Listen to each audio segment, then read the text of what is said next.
is the Mahausav for human race? Anandamurtiji observed, rightly observed, the simple ideas are often the most powerful.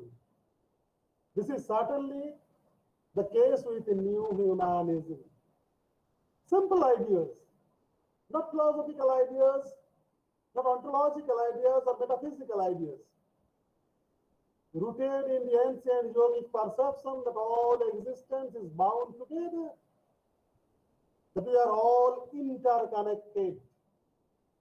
Neo-humanism transcends a limited and deeply wounded humanism with an holistic reconceptualization of what it is to be human. Yes, here the concept of rehumanization is clearly pictured out by Sri Anandamurtiji. New humanism transcends our limited and deeply wounded humanism. That is geo-sentiment, socio-sentiment, human sentiment, which we practice in our daily life, should be transcended because they are limited. They are limited in different senses. And as we are practicing such limited humanism is deeply wounded. You know, again, I am pointing to the COVID-19, the running pandemic. The pandemic is nothing but the signal of deeply wounded humanism. And we have to come out of this situation with the holistic reconceptualization of what it is to be human by following the process of new humanism. So the actual task of human beings is to maintain a subjective approach.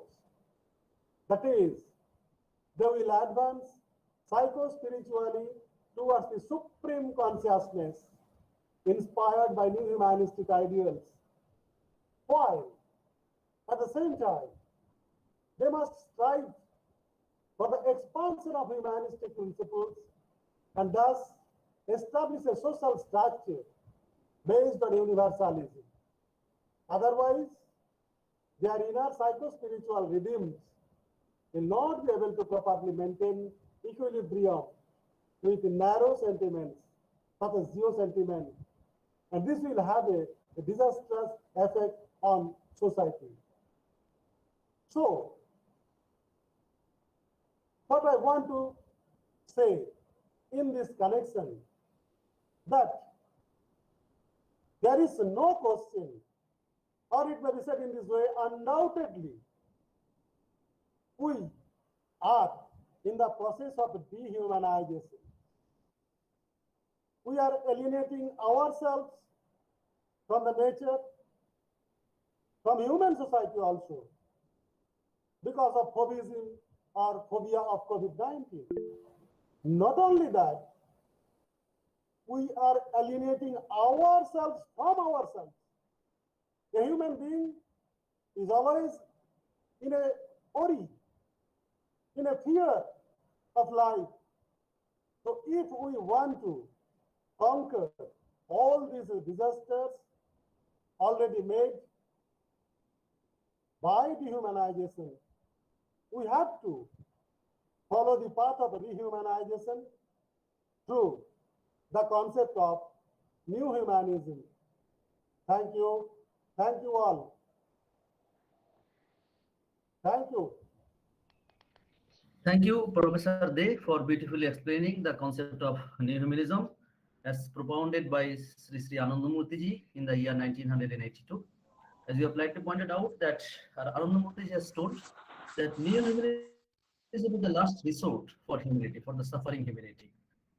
And Anandamurtiji mentioned that in order to build a proper society in its true sense, Samanamajyoti Samajo, there should be 6 components. These components are spiritual ideology, spiritual cult, socio-economic theory, then social outlook, scriptures, and guru. These are the 6 spokes of a society. These 6 spokes are not present in present day society. That's why you are suffering. We have deviated from the nature. We have created an artificial cocoon, and as a result of this, we are suffering from virus and whatnot. We are suffering from mental tension, stress, everything. So, new humanism, the culture here, devotion is the highest sentiment, and devotion is arised when one practices spirituality. And Anandamurtiji says that by dint of spiritual cult, there should be an increase in the non-carbonic level of the human mind. And when we are eating everything from material, we are just consumption, out of consumption, we are getting energy. And as a result of this, we are actually increasing our carbonic pabulum of the mind. And when this carbonic pabulum of the mind is increased, there are the problems of imperialism, geo-sentiment, socio-sentiment, and whatnot. So spiritual practice actually increases the non-carbonic component of the human mind. And this is the last resort, and this is the actually ultimate solution for all the problems confronting humanity. So on behalf of Ariu, I thank profusely to Professor De for beautifully bringing out almost all the salient features of new humanism, the defects of humanism, and how new humanism can reorient the dehumanized human society today and place it for a golden era. So I once again thank you, sir.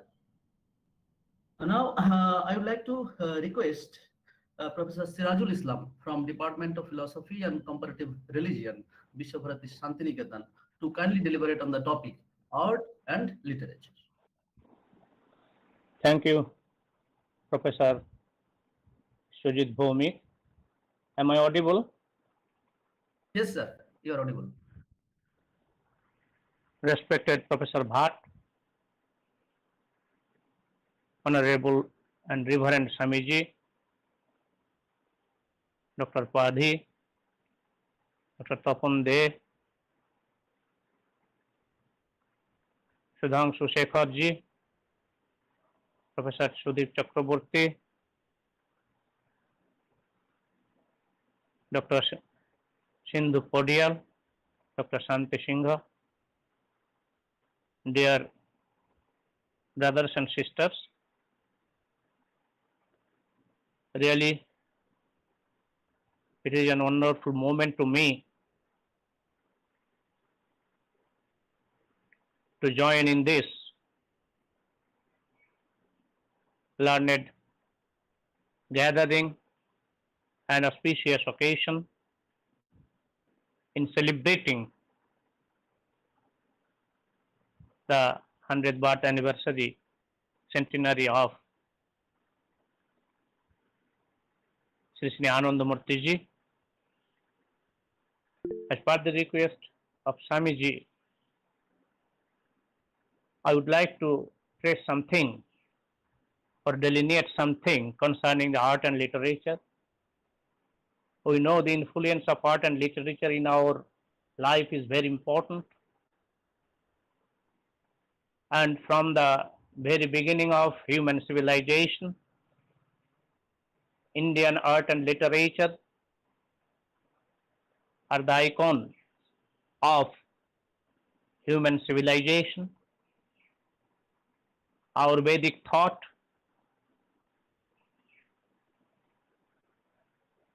epical thought,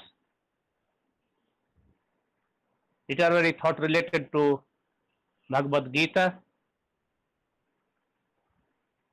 and later on development, various literary activities or literary pursuits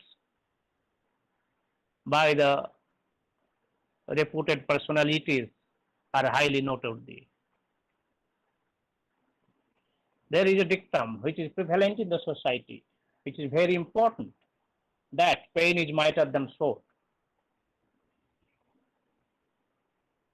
The another word or dictum which is very popular among the masses also, Maulana Jalaluddin Rumi throw a challenge towards the people and give them a caution that raise your voice, don't raise your voice, don't raise your voice, but raise your word. Very important. Even UNESCO followed this dictum of Maulana Jalaluddin Rumi. So the topic is related to art and or literature, both are the epitome and the sign of human civilization. Honorable Professor Bhatt already stated that what are the reflection of the society? It is a mirror or darpan of the society. It is the mirror or darpan of human life too.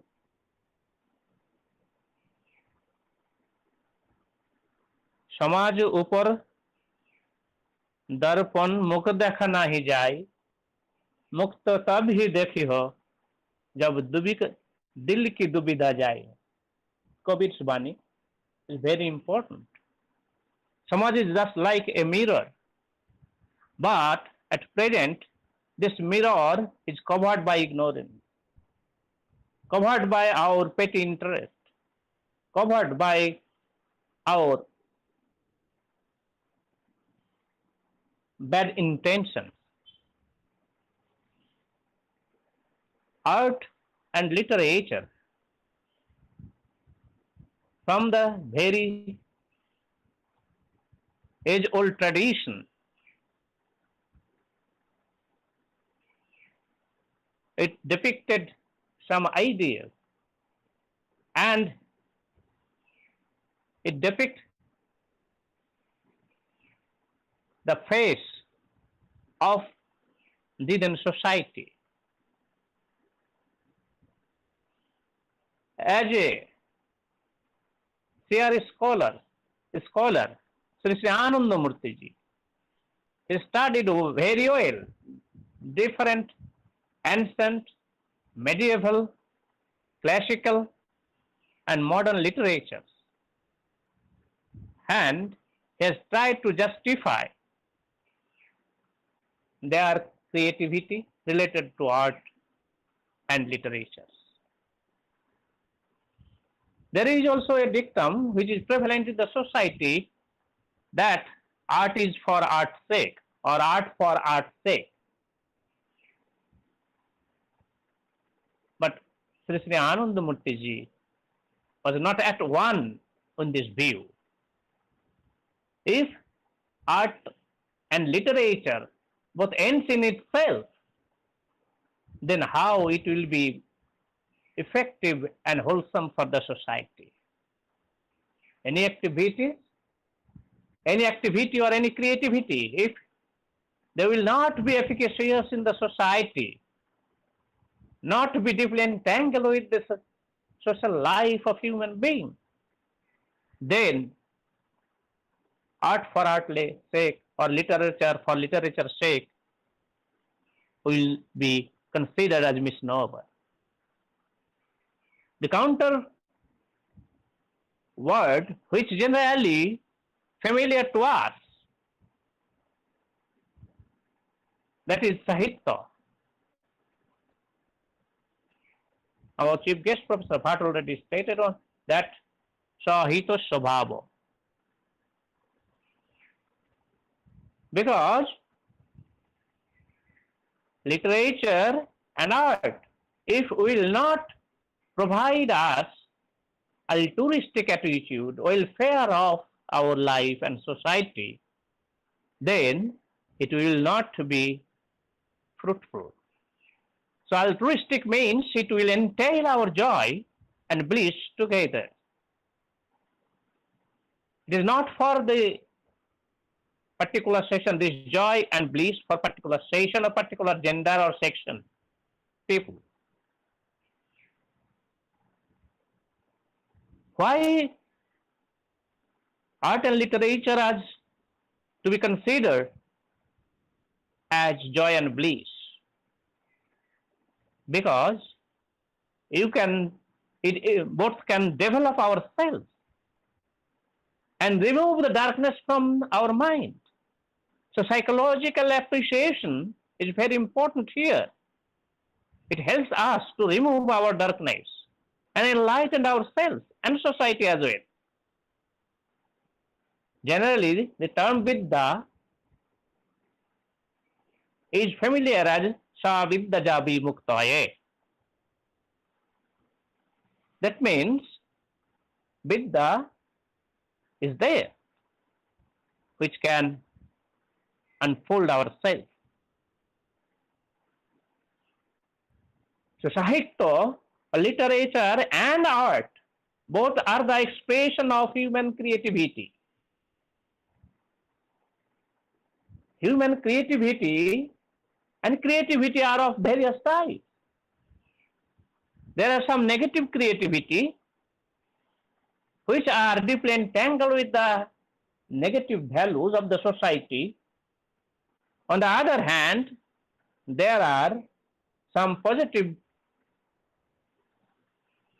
values also or creativity related to it. Art does not, it has various aspects. Art has various aspects, such as fine arts, graphic arts, sculpture, all are related to it. Even in our household activities, or it is in the art of decorum, even the human articulation of words and language, both are related to art. So, generating good speech or talking good word good expression is also related to art. So art, according to, and literature, according to Sri Anandamurtiji, both are for the service of humanity and blessedness for human being, irrespective of caste, creed, and religion and gender. Whenever our art and literature will be dedicated to the service of humanity, Sri Anandamurtiji says it will be treated as sadhana. That means it will help us for our emancipation and obtaining maturity, perfection. So both art and literature are the expression of our creativity, and that creativity is flow in its own order. Yes, an artist or a lyricist or a literate people, they have their own freedom. An artist, what he will draw a picture of goat or cow or human being or bird or scenery, it's related to his or her freedom. But at the same time, if he or she selects something or decided something to draw, suppose an artist is intended to draw a picture of the cow, then he has some limitations too, because he will have to put the tail of cow in the appropriate place. He or she will have to put the appropriate eye in place in the appropriate place, or ear of a cow. If an artist, malutilizing his or her freedom, put the ear in the back side or tail in the front side of mouth, then it will not be treated as a good creativity.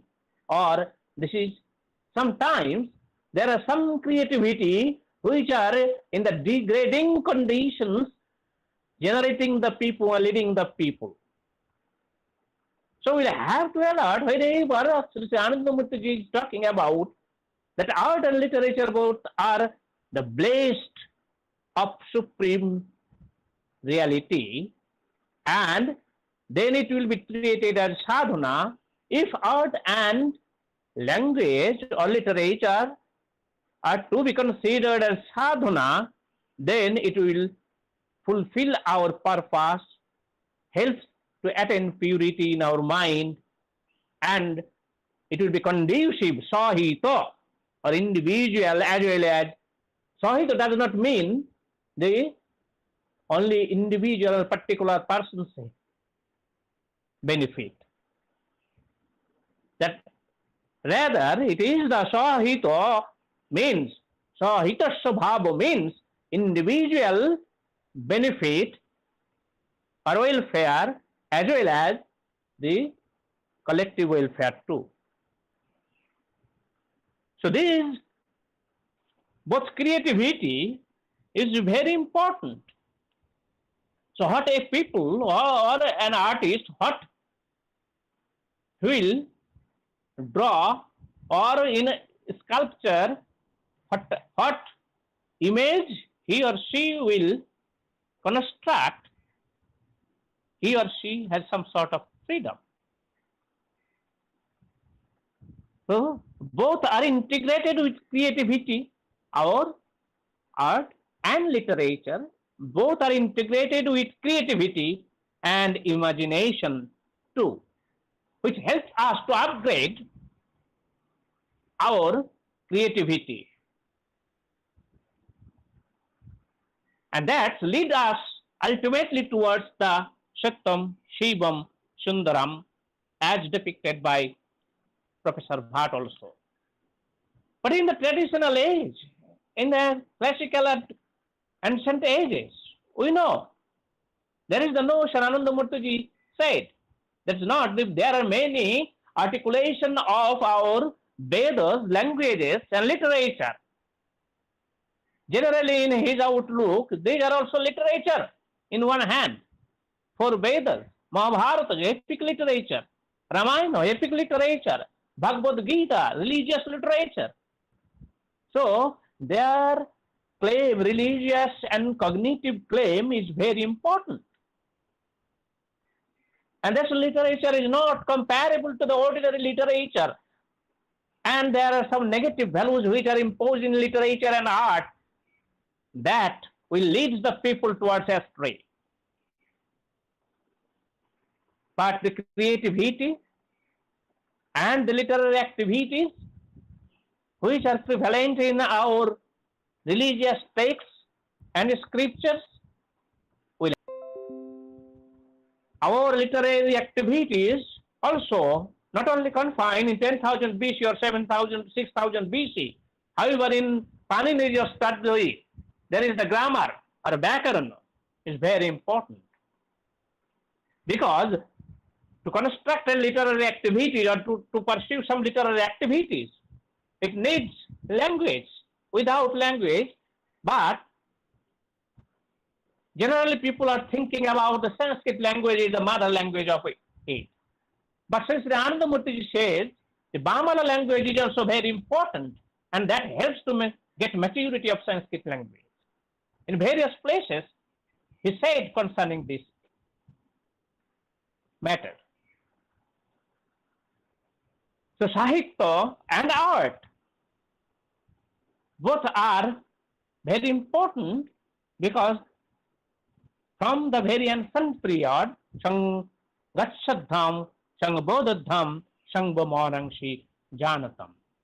That means these three words are very important and related to the welfare of humanity, a service for the betterment and integrated with the notion of joy, bliss, and the dissemination of joyful activities and blissful activity. That's why Mangalakaro or Mangalakabbo is very important, which is deeply entangled with the notion of rasa. A literary people, his literary pursuit is a kind of rasa that helps to entail some kind of ananda.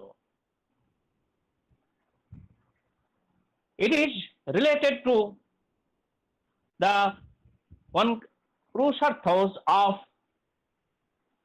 Hinduism, dharmartha kama moksha, that is the desire to write something, to do something.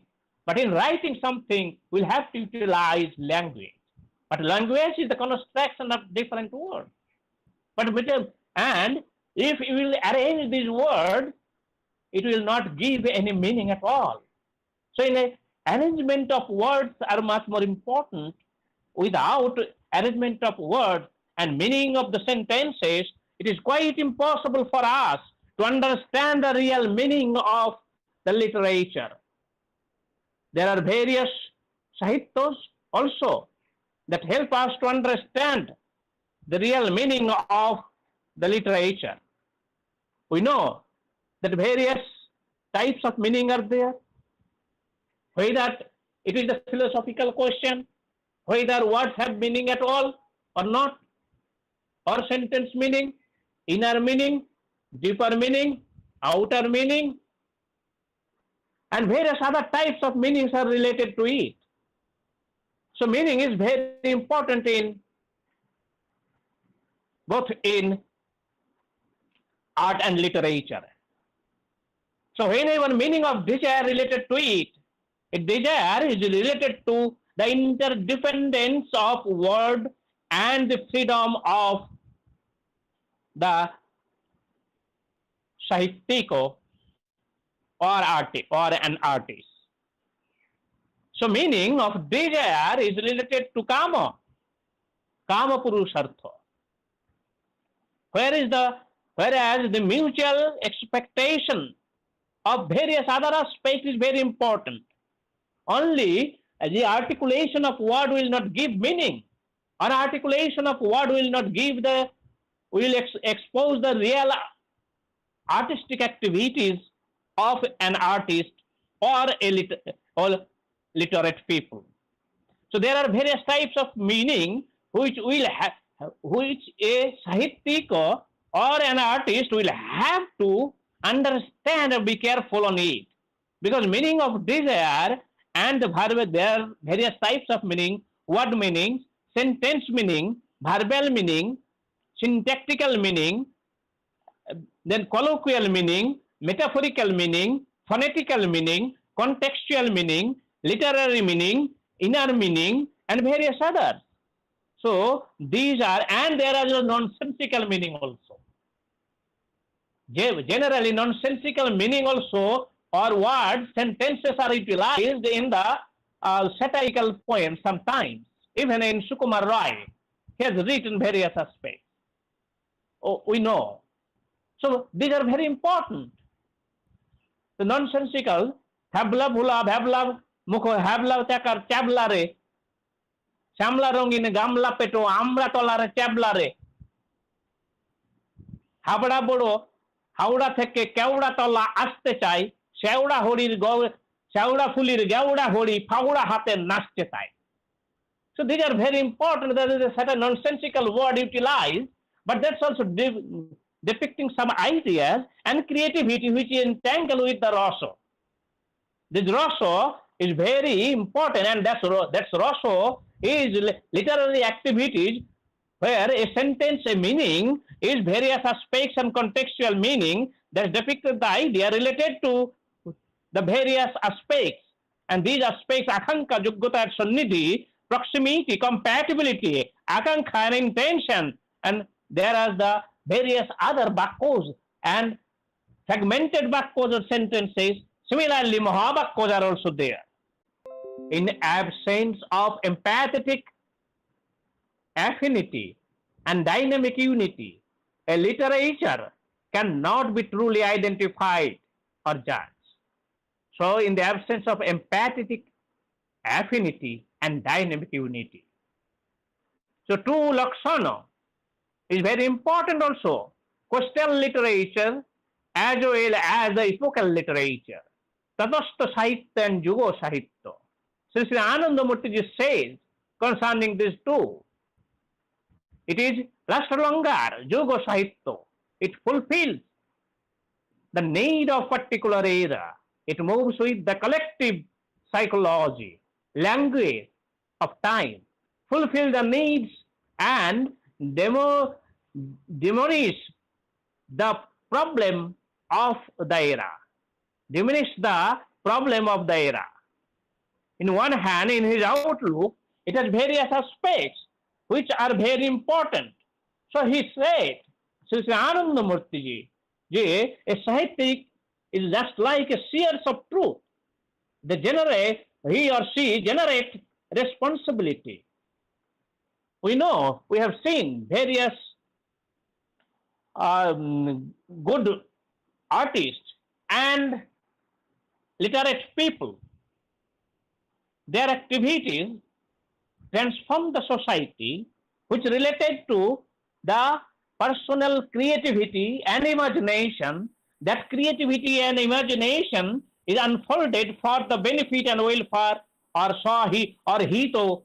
Hito does not mean only my hit or my benefit of others too. Because each and everybody is dependent for his benefit or our benefit to others. We can, if I have a money, I can purchase food, but I will have to depend upon its production. But production is not possible without good farmer. But farmer cannot do anything if there is no water supply is not sufficient. Not only water supply, but there at the same time if sun rays are not there. So all are causally related.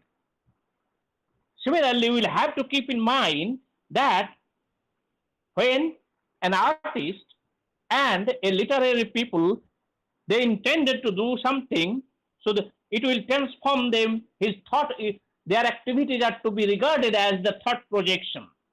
That is psychological transformation, cultural evolution, inner values unfoldment, unfolding human personality, mundane and transcendental love generating towards the people and the society as well, popular language and dynamic in nature, so that the development of language is possible in the hands of those people. So good literature and good art must be unison with society. Sahito. Sahitya guide our society, and related without life too will destruct our society. Art and literature will maintain a poise, that's why. In the absence of empathetic and affinity and dynamic unity, so the good literature will not be considered. It moves with the collective psychology, that epochal literature. That's why long-lasting literature. They are talking about the development, and their insight will help us to reach in the goal or reach in to finding out the truth. A Kobe is familiar in traditional ages also. But Kobe is very important here. The word of the thought and projection, both are the cosmic mind. Hence, there is no momentary pose of eternal flow. Whether people desire it or not, society will have to move forward through ceaseless environmental changes. And those changes are inevitable. Literature and art both is the psychic expression and human dynamism. Both are not static, rather always mutable, humanistic in nature, and thought-provoking factor. And to understand it, we will have to need a third eye, vigilant eye. That is not our charmachakshu. Third eye, three eye only is important to understand it. Psychological transformation, both in art and literature, is very important. That's why in Buddhism, in Jainism, in Chinese tradition, in Egyptian tradition, it is always dynamic. Various literatures already extinguished from the society for the need of the society and our real understanding. Later on, after the epic period and classical period, we understand there are various other, just like the poet like Vidyavati, which is very important, and his articulation is magical. Kato choturanan mariyari javato natua adi abosana. Kato choturanan mariyari javato natua adi abosana. Tuhe janami puno, tuhe shamayato, sagar lahori samana. There are many intellectual people, those who born and die in the society, but they are unable to understand the supreme reality and real thought. Tuhe janama puno, tuhe shamayato, sagar lahori samana. The born are brought up from you, and thereafter they all faded away into you. But they do not understand the real nature of supreme reality. Similarly, literary activity is very important in the thought of Kavi Chandidaso, poet Chandidaso. His utterance related to dharma. Marom na jane dharma bakhane emon royecho jara kaj nai sokhi tader kothai bahire rohino tara. That means there is literary activity understanding. Those who do not understand, marom na jane dharma bakhane. We are talking about dharma, dharma, dharma, but we do not understand the inner aspect of religion. We are not practicing our dharma. We are not utilizing charcha and charja in our life.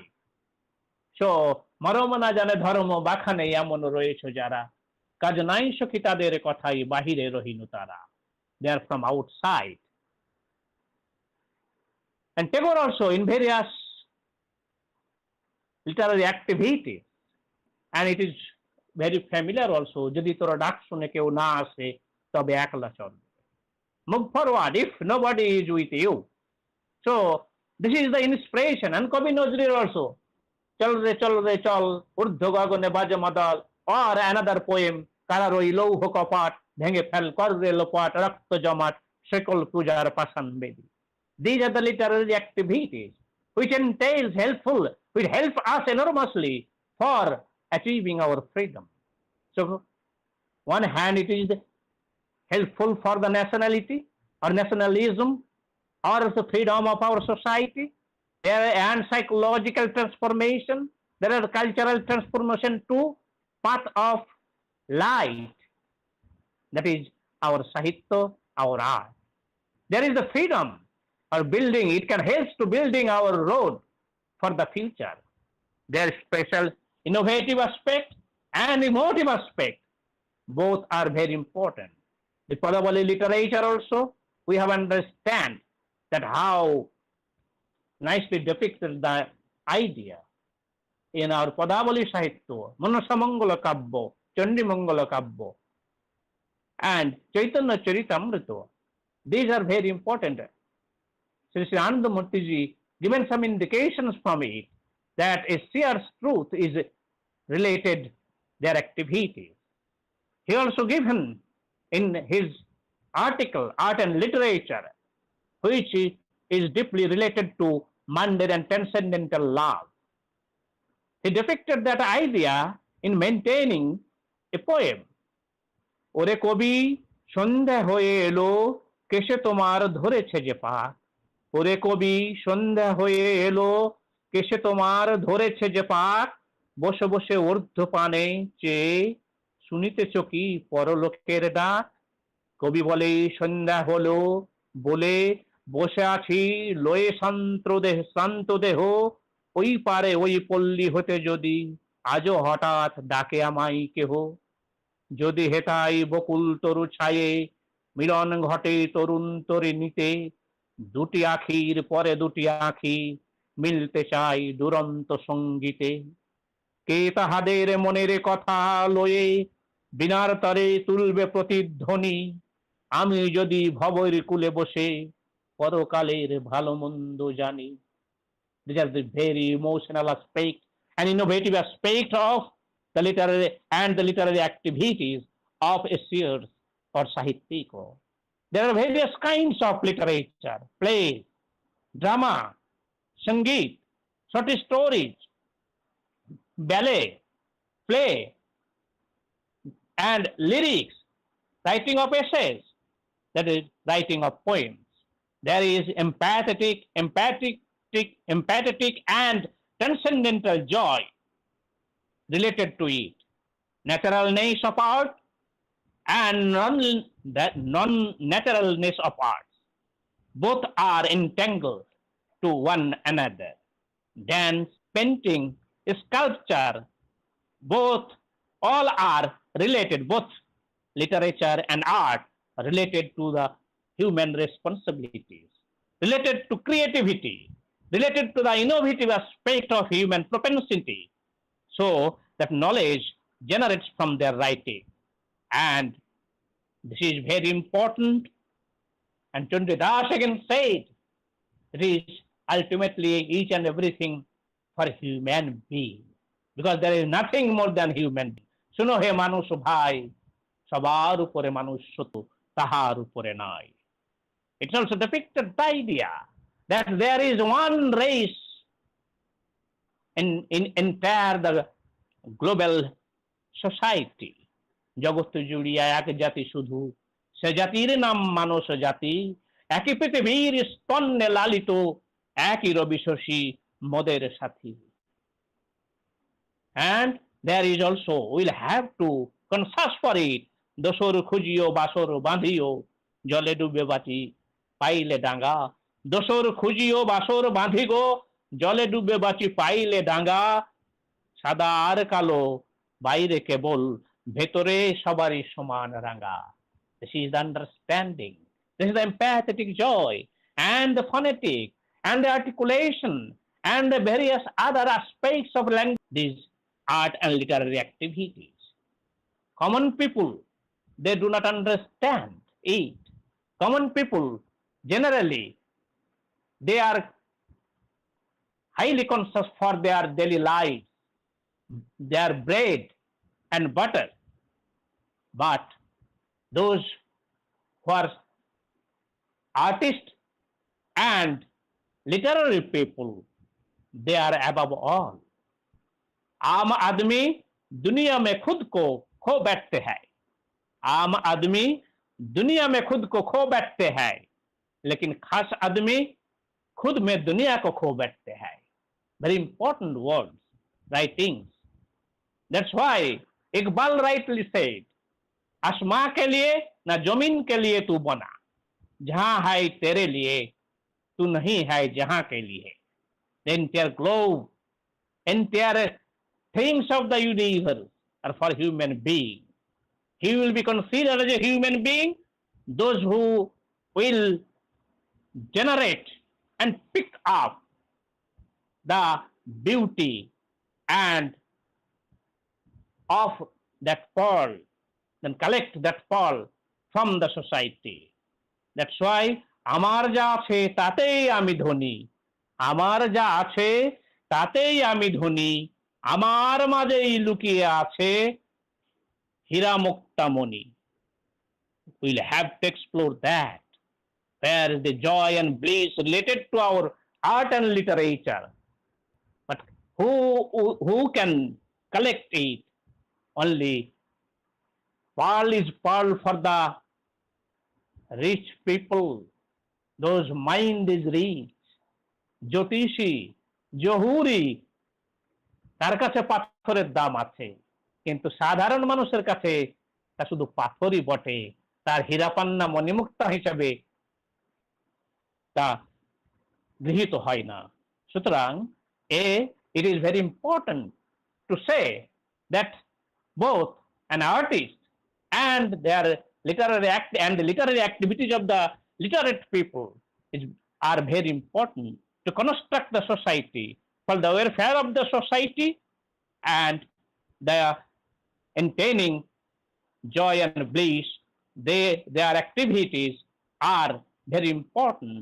That's why Kabir rightly said, only a seer can do something, and reality and truth is there. मैं को कहाँ ढूंढो बंदे, मैं तो तेरे पास में, ना मैं देवुल ना मसाजन, ना कबे कोई लाश में. These are the words. So we the people will have to alert for it, and I am expressing my deep sense of gratitude to Swamiji and Dr. Bhomik and other people for their patient hearing. Thank you very much. Thank you, sir, for bringing out the various facets of art and literature and connecting it for the welfare of the society. Anandamurtiji has also told that Kalotino Sahitya, Yugo Sahitya, and Tatastha Sahitya. So, Sahityik, the literature, they not only will dwell upon the problems of the society, but they should be the guide. They should be guiding the society how to come out from all the problems confronting the present day humanity.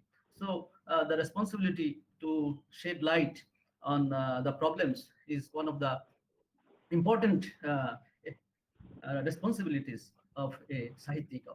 Sir, on behalf of Renaissance Universal, thank you profusely for having with us and deliberating on this very important aspect of Sri Anandamurtiji's literary contribution. And as you also know, that Anandamurtiji, he was a sheer poet. His Prabhat Sangeet is full of optimism. He strived every sphere of life for welfare of the society. Even when he wrote about economics, there also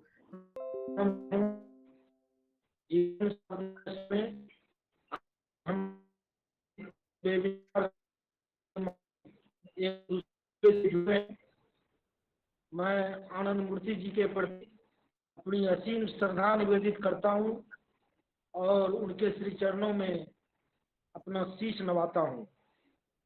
मैं देश के जाने माने दार्शनिक और आज के हमारे इस कार्यक्रम के मुख्य वक्ता प्रोफेसर डॉक्टर SR भट्ट के चरणों में भी अपना सादर प्रणाम निवेदित करता हूँ, जिनका हमें उद्बोधन आज सुनने को मिला है।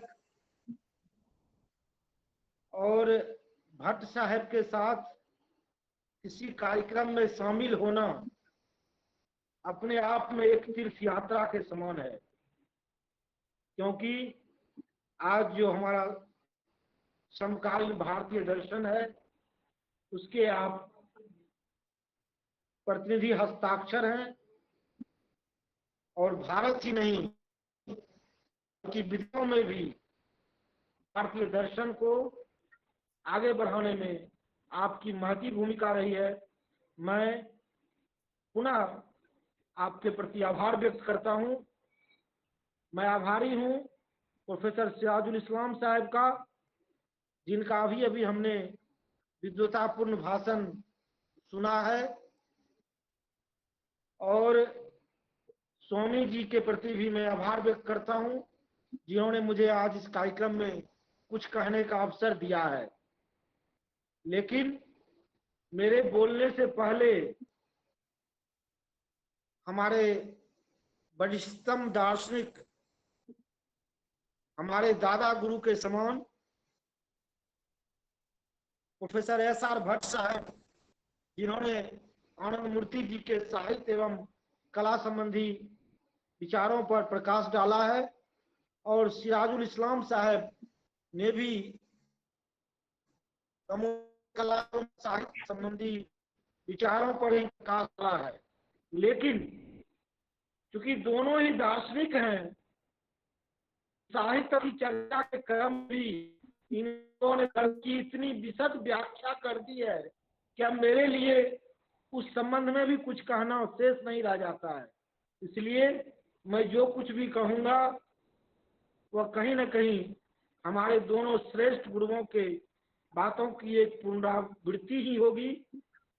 इसलिए मेरी इस व्यवस्था को आप लोग क्षमा करेंगे, और अगर कोई कमी भी रहेगी तो उसे भी माफ करेंगे, क्योंकि इतने बड़े वक्ताओं के बाद हम जैसे अभी कनिष्ठ विद्यार्थी को बोलने का अवसर मिला है, यही हमारे लिए एक बड़ी बात है। जहां तक आनंदमूर्ति जी के दर्शन की बात है, तो आप सभी जानते हैं आनंदमूर्ति का दर्शन भी भारतीय दर्शन की जो परंपरा है, जो मूल धारा है, जो मूल दृष्टि है, जो यह मानती है कि संपूर्ण संसार एक ही तत्व से बना हुआ है, संपूर्ण संसार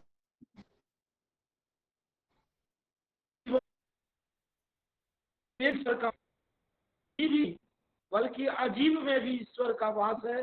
संपूर्ण चराचर जगत उसी ईश्वर की सृष्टि है, उसी ईश्वर की अभिव्यक्ति है।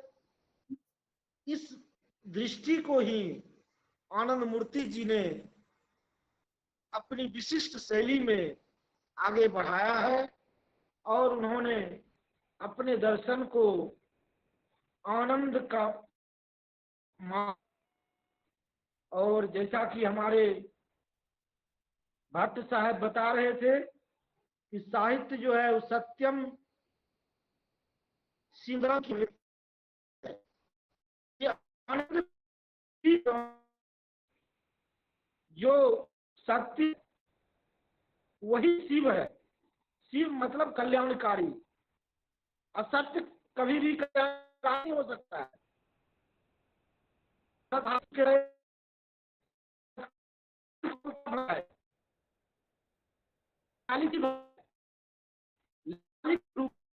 वह कल्याणकारी नहीं हो सकता है।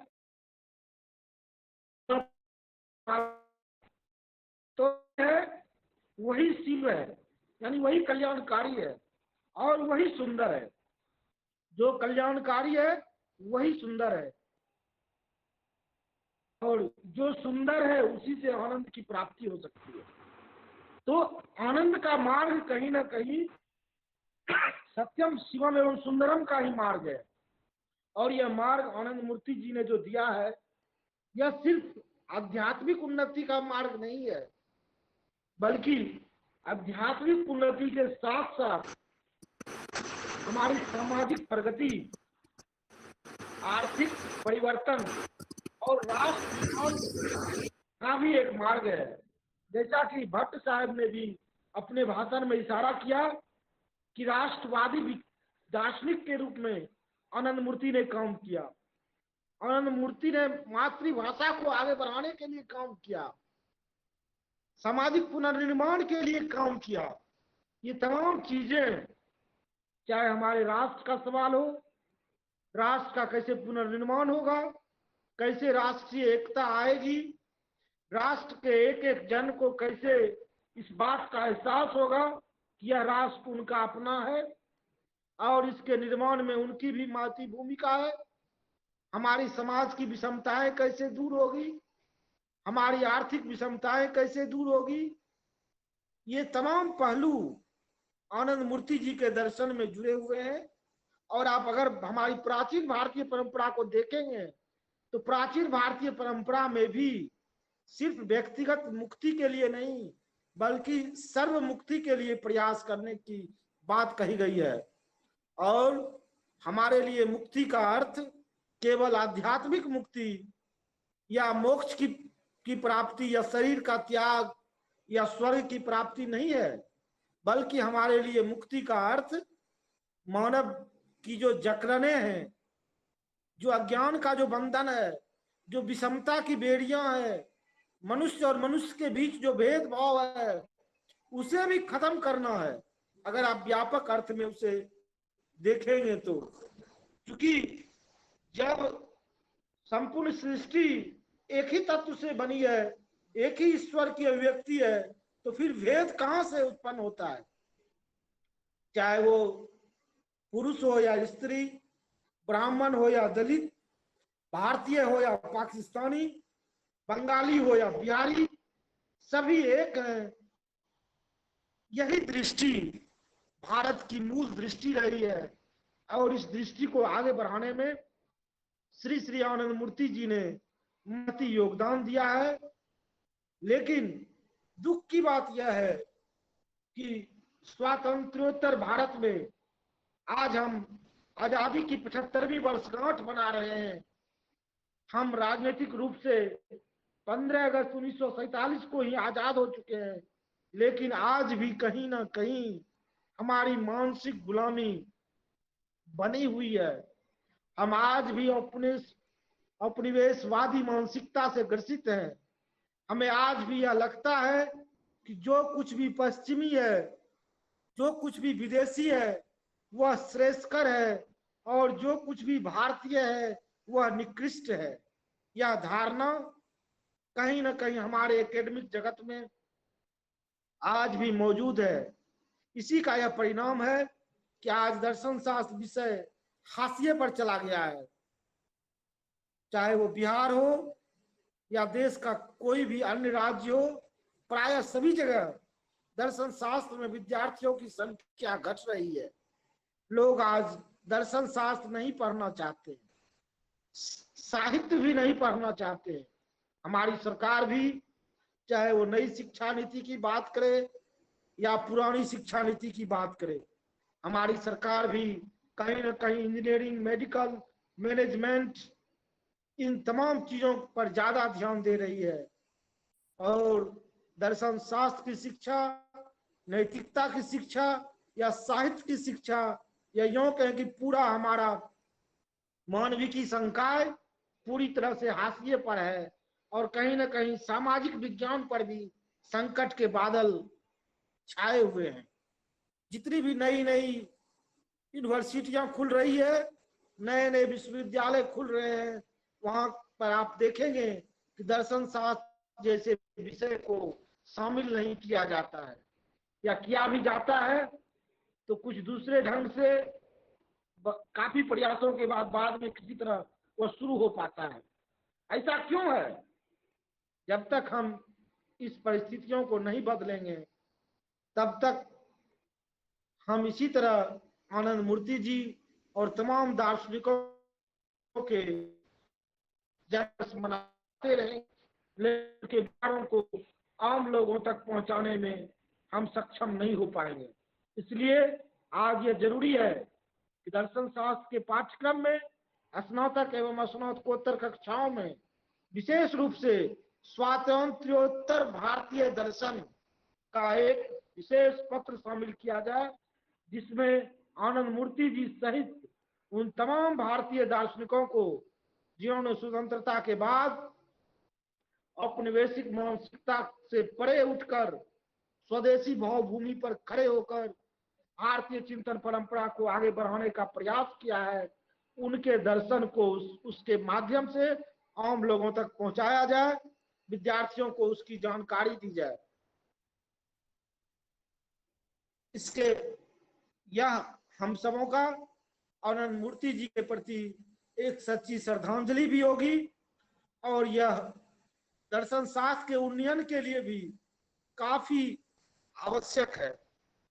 आज हम देखते हैं, साधारण तौर पर अभी आप लोग देख रहे होंगे, नवंबर सिंह की जीवनी को लेकर पूरे देश भर में वाद विवाद चल रहा है।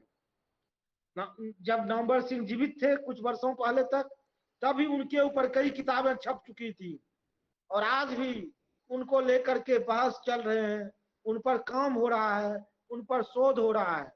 और नवंबर सिंह तो खैर बड़े साहित्यकार हैं।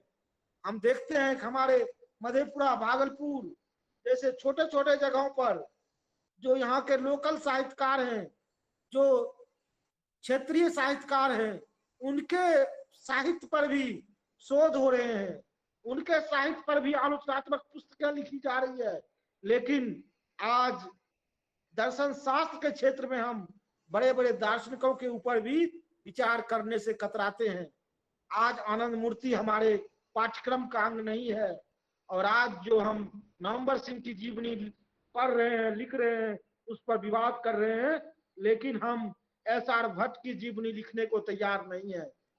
तो यह दर्शन शास्त्र के लोगों की जो यह जड़ता कहिए, आत्ममुग्धता कहिए, या अपने समकालीन दार्शनिकों के प्रति उनकी जो एक उपेक्षा भाव है, यह दर्शन के लिए बिल्कुल घातक है, और यह हमारी परंपरा के भी बिल्कुल विपरीत है।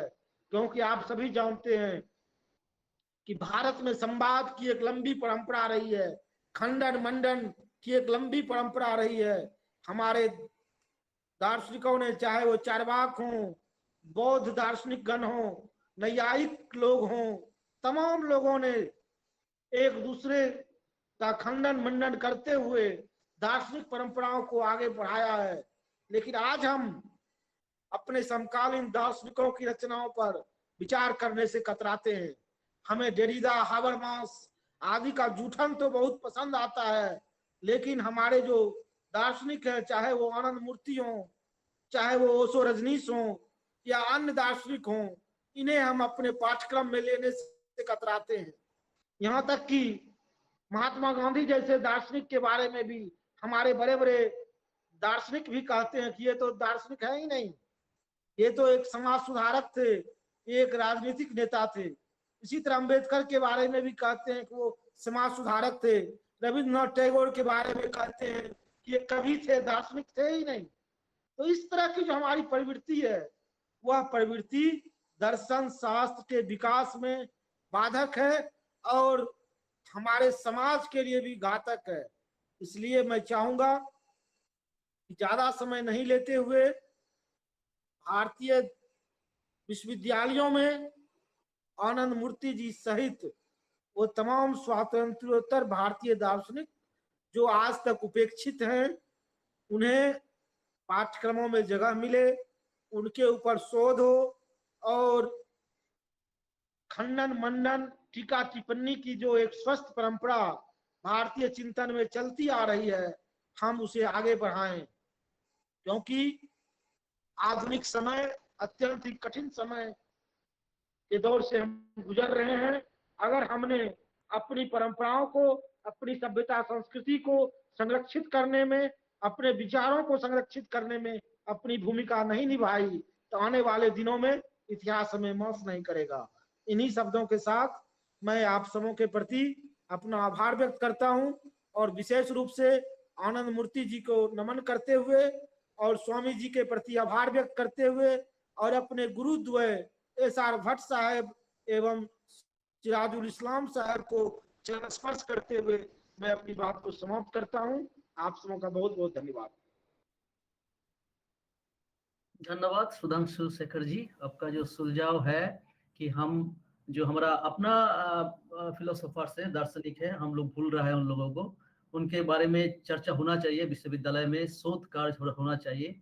जैसे आनंद मूर्ति जी इतना बड़ा दार्शनिक था इंडिया का, बट एक बहुत ही दुख की बात है कि हमारा जो विश्वविद्यालय है उसमें अभी थोड़ा सा शुरू हुआ है, थोड़ा बहुत शुरू हो रहा है शोध कार्य, बट बहुत व्यापक ढंग से होना चाहिए। हम लोग सब मानते हैं, क्योंकि बहुत सारे एडुकेटेड लोग भी आनंद मूर्ति जी का जो जानते हैं कि एक धर्मीय गुरु है, बट धर्मीय गुरु के नाते भी उनका जो फिलोसॉफिकल कंट्रीब्यूशन है, लिटरेरी कंट्रीब्यूशन है, उनका जो अलग जो प्राउड दर्शन है, अर्थ सामाजिक जो व्यवस्था है, उसका जो कैपिटलिज्म चल रहा है, उससे बाहर आके हम लोग कैसे नया एक समाज बना सकता है, ये सारे दिक दिशा जो है उन्होंने दिया है। तो आपके साथ सहमत हूँ कि आनंद मूर्ति का जो दर्शन, इसके बारे में हमारा विश्वविद्यालय में चर्चा होना चाहिए, सिलेबस में लाना चाहिए।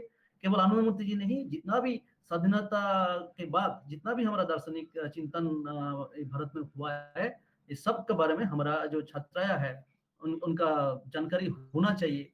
और हर विश्वविद्यालय में एक फिलोसफी डिपार्टमेंट को जो एक, क्योंकि फिलोसफी है एक जीवन का एक दर्शन है, हम जिंदगी कैसे बिताएंगे, कैसे चलेंगे, ये फिलोसफी हम लोग को गाइड करता है। तो बहुत ही महत्वपूर्ण ये विद्या है, उसको और आगे बढ़ना है। आरिफ की ओर से आपको बहुत बहुत धन्यवाद देते हैं। Thank you very much. मैं now request doctor Sindhu Audiyal from department of philosophy, Tripura Central University, to kindly speak on the topic art and literature. Thank you so much. Am I audible? Yeah. Yes, madam, you are audible. Yes. Okay. Good afternoon, respected chief guest of today's webinar, Professor Bhatt. It was a delight to hear to him after a long time. The chairperson of today's webinar, Dr. Padi, eminent scholars who spoke before me, and maybe one more faculty is there to speak after me. Speakers, Professor Islam, Professor Day, Dr. Sudhanshu Shekhar ji, Dr. Chakrabarti, and also Dr. Singha. So I'm trying to speak something on literature, on Anandamurti's discourse, but then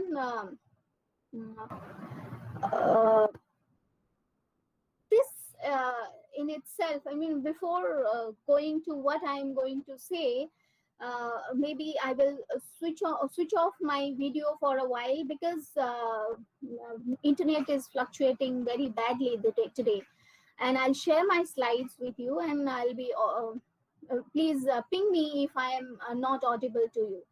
And then before going to it, let me also congratulate Sudhanshuji for bringing out one of the very crude issues which we are grappling in contemporary times. Sudhanshu ji ने अभी जो बात बताई कि हम लोग भारतीय संस्कृति, भारतीय दर्शन के लिए इतने ज्यादा एक टैबू की तरह से हम उसको देखते हैं कि नहीं जी, ये तो करने का विषय नहीं है। इस बारे में मैं बस 2 मिनट अपना वक्तव्य रखना चाहती हूँ, क्योंकि हम इंडियन फिलॉसफी में हम हमेशा एक चीज हमने देखा है, या तो कोई व्यक्ति बहुत ज्यादा एनलाइटन या बहुत ज्यादा नॉलेजेबल रहते हैं तो हम उनको गुरु के जगह रख देते हैं, और जिसकी वजह से क्या होता है, गुरु तुल्य मतलब देव तुल्य होना होता है, और जब देव तुल्य हो जाते हैं तो हम वाद विवाद करना छोड़ देते हैं। वहां पे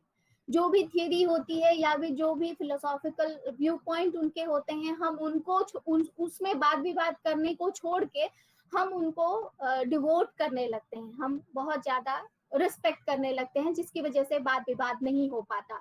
और ये बहुत बड़ा ड्रॉबैक है इंडियन फिलोसफी में, जो कि इनफैक्ट कंटेम्परेरी आप अगर हम लोग अगर वेस्टर्न फिलोसफी में भी देखें, हम बहुत जल्दी इस मुकाम पे पहुंच जाते हैं, या इस एक तुलनात्मक एक ढांचे पे हम चले जाते हैं जहां हम बोलते हैं कि भाई ये वेस्टर्न फिलोसफी और ये इंडियन फिलोसफी है। इंडियन फिलोसफी ने कभी भी वेस्टर्न फिलोसफी को इस तरीके से क्रिटिसाइज नहीं किया, क्योंकि फिलोसफी, जहां तक मुझे पता है, फिलोसफी है। यस, कंटेक्चुअलाइजेशन होता है, जगह जगह की अपनी एक अवधारणा होती है, लेकिन जब हम फिलोसफी में एक ब्रॉडर पर्सपेक्टिव में बात करते हैं तो जहां तक मुझे लगता है कि सारी चीजों को एक साथ समेट के फिलोसफी बनती है।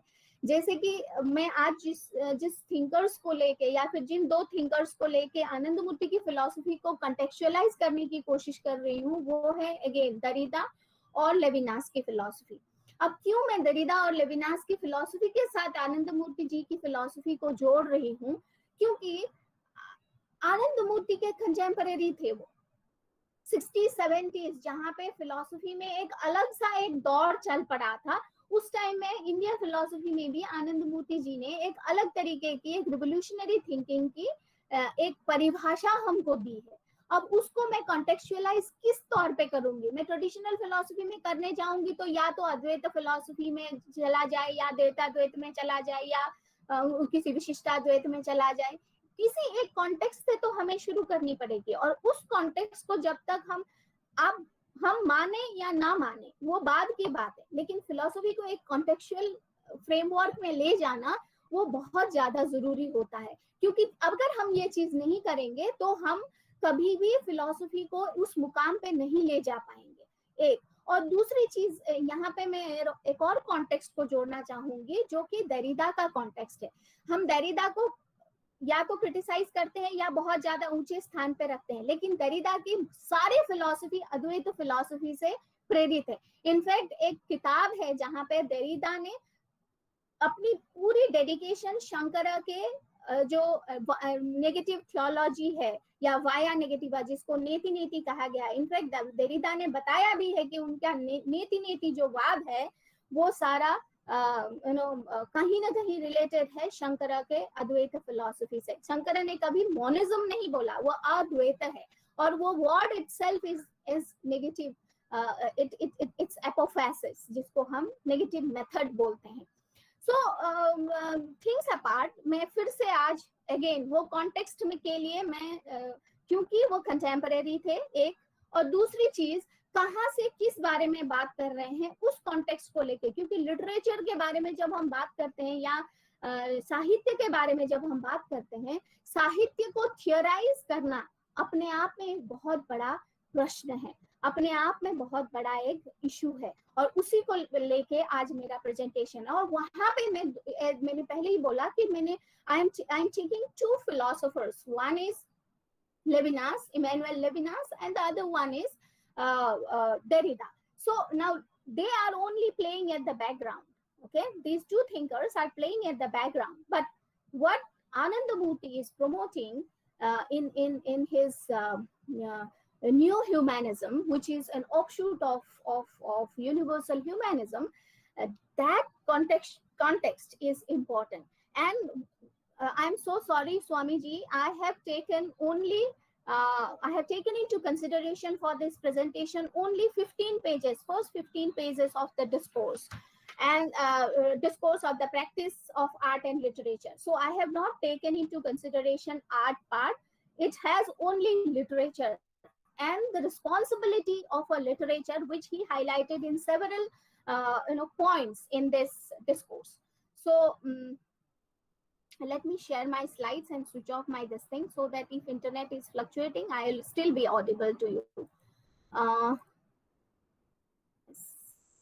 Just a minute. Dr. Bhaumik, how much time do I have? You can go for 20 minutes. Okay, thank you so much. Let me share my slides.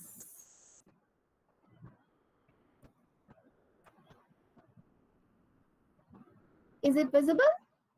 I believe so. Yes, madam, it is Yes. visible. Yes. So the topic which I have chosen to speak on today is on Anandamurti, on the responsibility of the literature, which he highlighted in several points in the initial passages of this discourse, that is the practice of art and literature. Okay, one of the drawbacks of being the last speaker is that whatever my presentation wanted to convey has been already said by several other eminent speakers, and I do not have any objection, or I do not have any differences with their opinion, because we all are trying to have a philosophical orientation. We want to have a glance of a philosophical orientation of Anandamurtiji's philosophy and also his literature. So through his literature, what he wanted to convey is, in this particular discourse, is that this is again, it's it's my understanding of Anandamurtiji's philosophy. So this presentation can be seen as a layman's perspective. So I am just a layman trying to observe Anandamurtiji's discourse on the practice of art and literature, which and this presentation, as I already said, confined only to the initial 15 pages, where I have not covered drama part, I have not covered art part, I have not covered even music, song, and everything. So I just covered only the text. I only tried to highlight what is the responsibility a text carries as a subject. Now, mostly when we see text, it is always seen as an object. It is always seen as an objectively present there. But here, because he is talking about the text and the responsibility a text carries in itself, because text is something which carries historicity, text also carries the cultural context, it carries a legacy with it.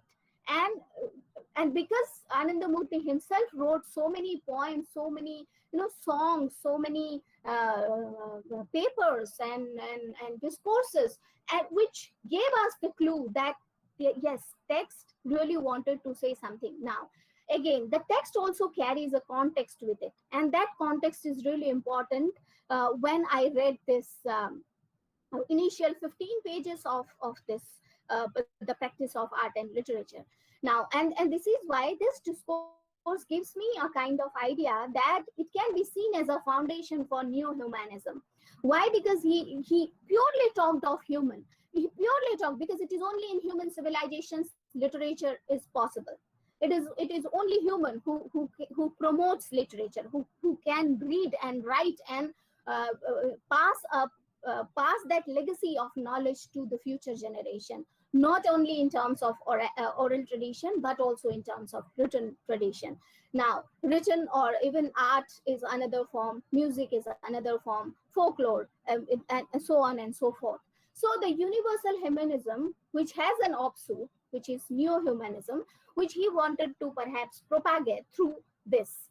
And this is one of the pillars which I see. Okay, and as I already said, for the sake of this analysis, my own analysis, this text, the discourse has been always, when I was reading through this text, these two thinkers were always playing at the backdrop of my mind, because my research is specifically on Levinas, so I could relate, because he talks of responsibility so many times here. And I thought, why not to talk this in terms of the discourse of practice of art and literature in Anandamurti. So I hope I'll make sense to you all. So now, then, and that precisely relates to the question, Sahitya, Sahityik, and the ethics. Okay, now Sahitya is a text. The Sahityika means the person who writes that text, Sahitya, and what relation these two will have on society. Okay, because Sahitya does not live for himself, or Sahityika also does not live for himself. Sahitya is not for itself.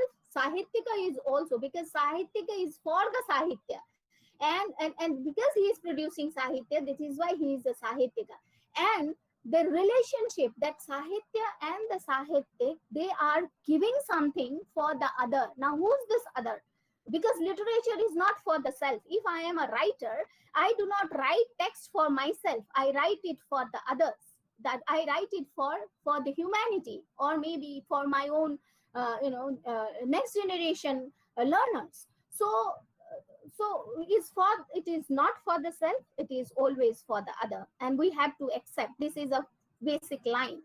So then, when we talk of Sahitya, which now Sahityika is the one, or the Sahityika is the one who tries to offer to the world a work of art in the form of literature. So literature as a form of art can be seen, and it is offered by a Sahityika. Now Sahityika and the Sahitya together constitutes subject here. Okay, so a subjective experience, because there the Sahityika tries to explore the different affinities, the different contexts which are happening in society, the context of society in that small piece of work, the small piece of art. So, and about the objectivity of being presented for the sake of others. So because it is for the others, the other is always the prominent, the other. So when we produce a Sahitya, that the production, what are the features that the text should convey are presented in the next slide. So anything that the question is, who's an other? Now here in this specific context, who's an other? Normally when we consider other, it is not something which it is something which is not the self or the I or the ego. So if we consider this, so anything which is not I can be incorporated within it. So it could even travel the post-human possibilities. But then, because it is literature, so it needs to confine within humanity only, and this is why it is humanism. So then the question is how it involves ethics, because wherever there is other is involved, there is ethics. And this is why, again, I relate it to Levinasian framework, where he says that ethics is the first philosophy. Why it has to be the first philosophy? Because we philosophize only with another. We do not philosophize, we do not go and talk to a dog. We do not go and talk to, we do not go and talk philosophy to a dog or a cat, even to the environment. But we really go and talk and converse with an human other.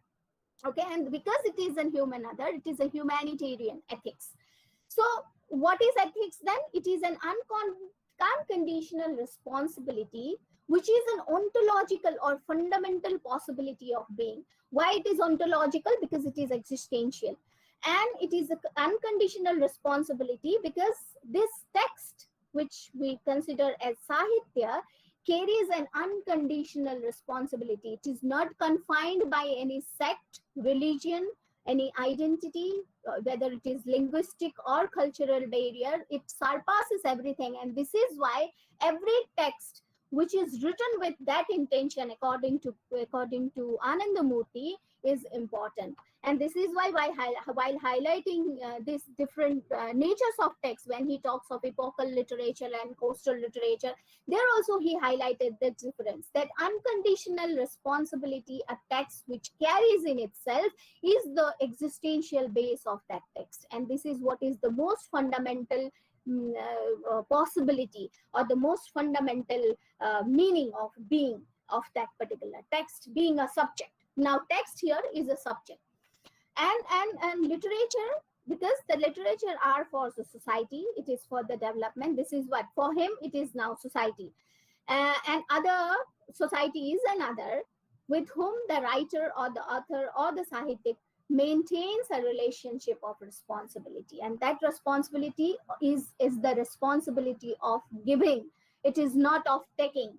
And this is why he was, as Professor Bhatt had already said, and also Professor Islam had already highlighted, that it is not about taking, it is rather giving for the society. It is rather, I have also highlighted that in next slides, subsequent slides. Now, and this is why he said that the definition, the very definition, this has already been explained in a very detailed way by Professor Bhatt, that Sahitya is that whose characteristics is to move with, so move along. So Sahitya is not static. This has been highlighted by many thinkers and also many speakers before me. And it also has two meanings. So now these twofold meanings had been highlighted by Anandamurti in the initial passages, that it also has this idea that coexists with hita, that means welfare or the responsibility, the vested interest is the welfare of all. Now, this is why while defining Sahitya, he wrote, sorry, is there any disturbance? Sorry. I hear some kind of echo. Okay. Muted, I have muted the person. Okay. Sahitya literature is not the invention of the superficial side of social life. Now, this is such a beautiful line he said. It is not a superficial side of social life. When we say that Sahitya or a literature represents or it mirrors the society.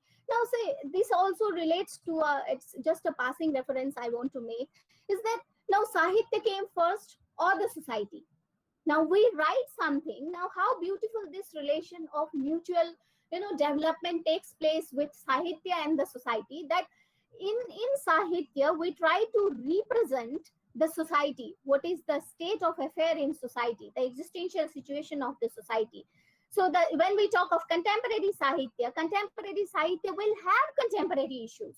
Traditional Sahitya will have traditional literature. And this is why he says that epochal literature and the coastal literature, that beautiful division, it talks of so many, hidden and underlying issues, which, with which our generation is also perhaps struggling. That now when we superficial side of social life, we do not want to talk of. But then that superficiality sometimes also is an essential feature of meaninglessness, which creates in our society. Say, for example, why a person commits suicide. I mean, especially after this COVID, if we see the human existence in the world, it has become so uncertain. So what's wrong in creating such kind of literature and making it relevant to the world? Now, that does not mean we'll go on writing some superficial aspect of it. But sometimes this superficial, which we consider as superficiality, maybe it may go a long way to make it meaningful for another generation. Maybe it's say in 22nd century or so. So, but then he also tries to put a full stop there, and he says that rather it should portray a real life. And this is where I find him an existentialist. Which is a real life situation, an external expression of the internal workings of the mind, a bold and a powerful expression of the surplus size of the human heart. So that which comes from the within, it should be depicted in a text.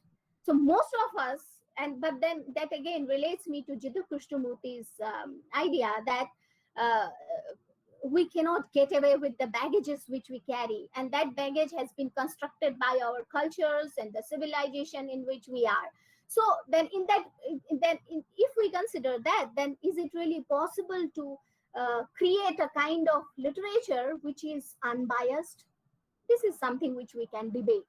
Okay, so this is why he says there is no inner spirit of, okay, where there is no inner spirit of welfare, we cannot use the term Sahitya. So that means welfare is still becomes the first departing point for a Sahitya. So that point of departure is for Sahitya is the welfare. And hence any work of art which holds art for the sake of art cannot be treated as Sahitya. So something for the sake of itself, duty, when we say karma in the philosophy of karma, and when we try to relate it with Kantian philosophy, we say duty for the duty's sake. So he says art is not like that. Art is something which is for the other. It is for the sake of somebody who's out there.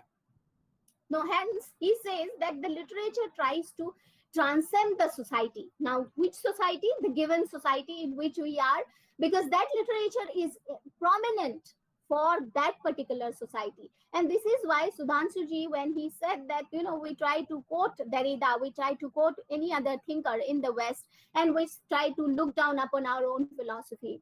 No, it is not. They are also relevant, but they are relevant for their context. They did not choose to talk about Indian philosophy. Why we are trying to choose to talk about Western philosophy when we have to settle our own Indian philosophical issues? And this is something perhaps Anandamurtiji Krishnamurti talks of when literature transcends itself, it transcends the society too.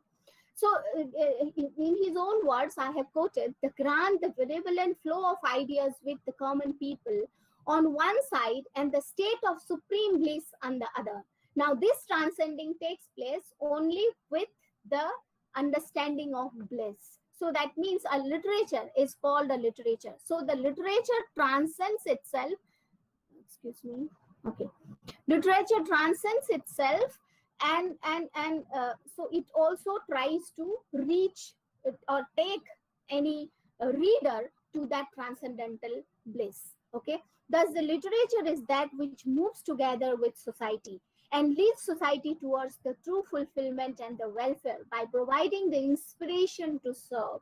So if a writer, in fact, if it is an inspiration, that inspiration means perhaps if a writer, you know, inspires other writers to write something, that itself also could be considered as welfare. Okay, but he also means something more to it, and that more is something. So a literature should give us bliss, sense of bliss. So this is why perhaps he will be against horror literature, or he will also be against perhaps humorous literature. But humorous, it means vulgarity, in terms of vulgarity. And this is why as Professor Bhatt and Professor Islam highlighted, that vulgarity cannot constitute any art, work of art. So he says the statement, and I quote, that art for art's sake is not acceptable. Rather, we should say art for the service and blessedness. In the same text, it has been depicted. Further, he also holds that in order to fulfill the demands of time, so that means temporality or the historicity also plays a significant role. Good literature must move in unison with the society. So society alongside its historicity or the baggage which we carry from the past, we cannot throw it. But then he again is always says that the digging history and trying to find truth in it is always problematic, because history has always been written by the one who is in power. So the person who is in power may not have good or correct intentions while writing that history. So maintaining it also say literature must move in unison with the society, maintaining control over its own speed. Okay, this is why Sahityakas may move a step or two ahead, for they are the guides of society. So they safeguard the society through their writings. So in that case, if we focus too much on, say, perhaps the what had happened in the past, then we may not move further. We will be stuck there, because we will be again searching the peripheries of truth, because truth is always something which is hidden. So, and this is why Derrida also is important, and this is what Derrida's reconstruction or the point of difference means, that the meaning is always hidden. So the moment we try to get truth into it, the moment we try to give a certain meaning to it, the meaning slips away, the truth slips away. But does it really mean that we should stop writing? No, it is not the case. So the relevant or the given meaning at that particular context still serves the purpose. And this is perhaps is the point when he says that the Sahityakas may move a step or two ahead, for they are the guides of society. By they should not move too far. At the same time, they should not move too far, because future is always uncertain. And of course, moving backwards is out of question. And this is very beautiful. I find this last bit of it is very interesting, that digging history for truth may be problematic. This is what perhaps he wanted to highlight. Now, then the essence. Now, what is that essence that Sahitya brings in Anand, or the Sahityakas or the Sahityics bring into the text? That it is the Sahityaka, okay, as the seer, because we always consider Sahityak as the truth bearer. And this is why, I mean, even their writings, even if it is more poetical or it is mystical, we try to find a meaning and true meaning of it. But that truth is hidden truth. So it is rather constitution of meaning. So Sahityakas, and I would like to read a passage if time permits. Let me read out. The majority of what is termed Sahitya in the world today is mere composition, and it is not literature. So he doesn't mean this is literature. So money-mindedness, perhaps he is hitting to that best-selling authors and all. So what makes a text, or the populism for that matter? Sahityakas must provide their sense of responsibility with every stroke of their pens. That means each and every word should load with meaning. Command over language and the ideas is not sufficient. So just to have command over language is not going to serve the purpose. So linguistic capacity may not comprehend that which a Sahitya should possess. Something more is needed. Now, what is this more? The power to delve deeply into any matter, the earnest effort to identify with the minds of all. So that means the welfare of all. It should serve everyone's purpose. That is, to use one's mind to assimilate the minds of others into one's own mind. So that means it has to be in tune with everyone's voices. So not a single voice should be deprived of. So everyone, so that means it should echo the slogan of the society. So in that case, then again, it will be again in the contextual framework, it may not be possible to perhaps consider this full issue of it. But yet he says that it has to have an intimate relationship with the social structure and the relationship with the people. So that means he wanted to mean mass maybe. He also holds that there is a psychological element or the psychological transformation which is culturally constructed and that needs to be highlighted in every text, because it is something, and until and unless a person, the reader, does not relate to the text, that text doesn't mean anything. And this is again highlights the very idea of Derrida that the author is dead. Once the author writes the text, the author is dead. That does not mean the author is no longer exists. The essence of that text lies in what is written in the text rather than who had written it. So now if Anandamurti had written something, now and Anandamurti is no longer there, but his texts are still there, showing us the path to march forward to the establishment of a new society. And this is perhaps is what psychologically constructed understanding of it would mean. So that precisely means ethics of responsibility and responsiveness is always there in it. So in literature, he says, is for the welfare of others, and it is not for the self-benefit. And this is what has already been said, that hence Sahityika is not to be a potboilers or the literary business person. So this is why he's a threat to populism. This is why he perhaps will be a threat to the best-selling culture which we have. Even when we try to order a book in Amazon, instead of showing the book which I am searching, it pops in another window what is the best-selling book of that particular day. What is this? I did not search for it. So the ethical question here is what I think Anandamurti is trying to say, that the populism is something which a writer or a literature should avoid, because in that case it may not highlight the truth, it may not also highlight the meaning, it may not also highlight the context on which that text needs to be. So ultimately it will not serve the purpose of other, it will serve only the purpose of the self or the text and the writer of the text.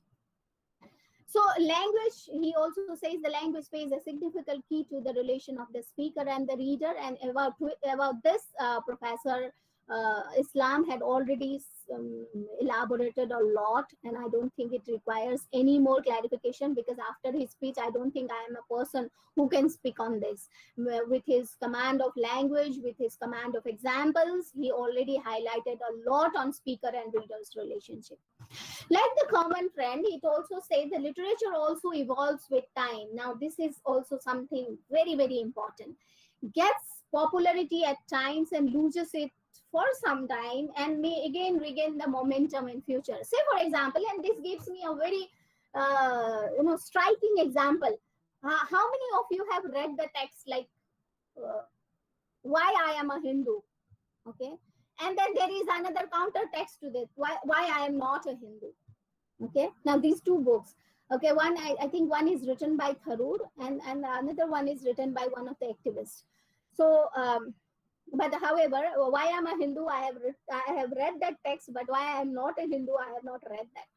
So so the example, now say for example, even music, art, fashion, and also with regard to the text, these are sometimes become very popular for a particular time. Even music, the traditional old music are popular now, and we try to make fusion out of it. Whether they are meaningful or not, this is what populism will again question.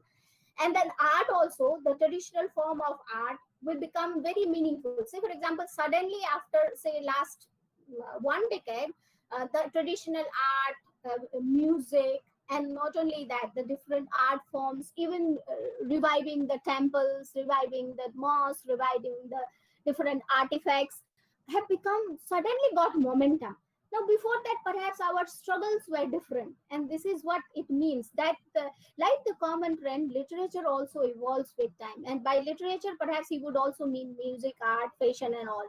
Because I have not included music, art, fashion, and culture. So I only took care of the literature part in this presentation. So I'm so sorry for that. I could not take up the whole thing. Now, according to him, that if the words of Sahityakas, if they are not presented with exuberant delight and overflowing joy, then even though they may be acceptable to some, they will remain ever disagreeable and indigestible to the general mass. This is why some texts, even if they come with a very promising attitude, still they become disagreeable and indigestible for the masses. And there are several books like that, several art like that. There are several misconceptions or conceptions which are created around the text literature. So then what would be the coming to the concluding part of it, so what would be the takeaway from this Anandamurtiji's analysis of the practice of art and literature, and more specifically, I said initial 15 pages, what I have presented here today, that in search of truth, we have made a long way to the post-truth. Now, the post-truth is the truth which haunches us in contemporary times. Why post-truth is so difficult for us to deal today? Because we do not know the truth. With media, with movies, with even literature, distortion of literature, distortion of facts of the history, we have made a world full of mess. And this is what post-truth would mean, where we do not know where truth lies.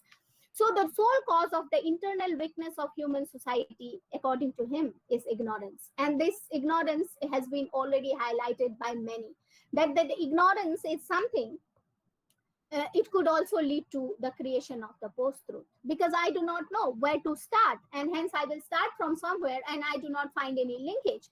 And this is why Anandamurtiji said that the text needs to really vividly show the picture of the society. And it also needs to show the truth in the sense that contextual truth from where the text has been written. And this is also precisely Derrida said. This superlative intuition that removes this ignorance is nothing but the thought of the cosmic mind. Okay. Now, this cosmic mind is something which always plays as a backdrop, plays at the backdrop of Anandamurtiji's every thought. Okay, art or literature is one of the sources from which common people get the opportunity to become established in the cosmic mind. If the mind of one fails to know the minds of others, if the minds of many are not comprehended by the mind of one, then how is the establishment of unity possible? So this unity, that the understanding of the other mind, so it for the West, it is impossible. But he says there is a link to know the other mind, and that is through the text, that is through the literature. How beautiful it is. He had given us a solution to the problem of the other minds.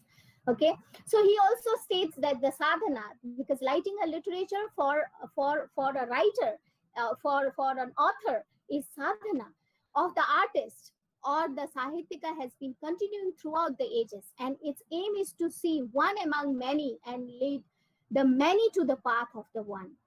In this effort, there is no imposition, no legal injunction,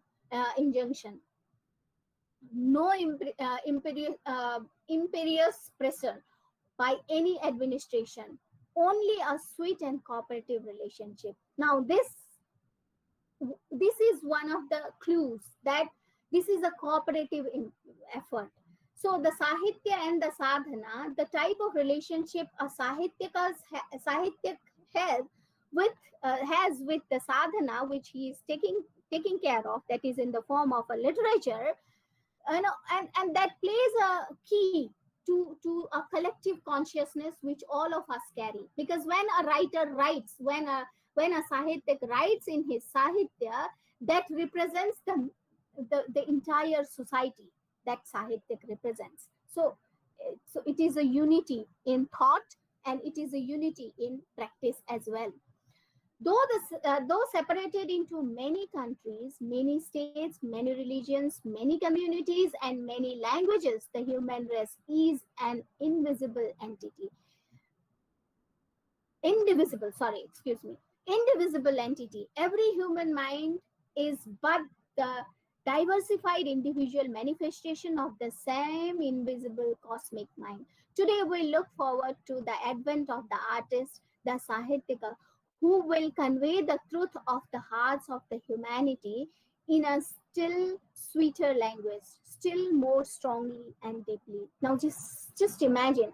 So, every literature, every work of art, every system which we create ultimately leads to that cosmic mind. So when we construct, perhaps he tries to transcend even the Sahitya, and by that through that he also wanted to transcend the whole of humanity, because Sahitya is something which connects past with the present, and it also tries to give some hints for the future.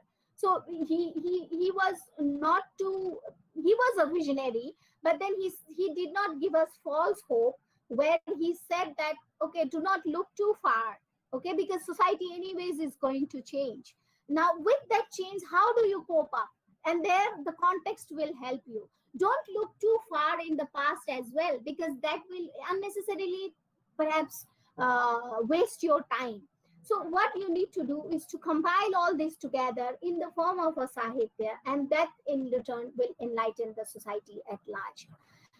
Thank you so much. Thanks a lot for your patience hearing, and I'm sorry if any of it was not in line with Anandamurtiji's writing. And this is what is my little understanding of Anandamurtiji's idea of the literature. Thank you so much. Thank you, madam, for bringing out the various salient features of Anandamurtiji's views about art and literature. You are right that Anandamurtiji always wanted to find the link, that is cosmic link, with each and every creation of this universe. So literary creation are not exception. His entire literary activities, be it drama, story, or proud, or nihilism, everything actually was oriented towards this direction. The finding just a link with the infinite entity, the cosmic entity. Thank you very much. On behalf of RU, Planets Universal, I placed on record our heartfelt thanks and gratitude for your presentation on art and literature. Today, our last speaker is Dr. Santhu Singh. He is the assistant professor and head of the Department of Sanskrit from Bankura University. He will be dwelling on a philosophical interpretation of Ananda Sutram. I now request Dr. Santhu Singh to kindly present your. One thing, Vishjit, one thing you keep in your mind. He will speak either in Sanskrit or Bangla. So you have to bear this thing, okay? Okay, no problem. Because Anandamurtiji said language is the medium of expression. Precisely, Swamiji, it's absolutely right. Okay, let him choose the language which he prefers, and then maybe there will be a few translations if possible. Okay, you go ahead according to your convenience. You go ahead.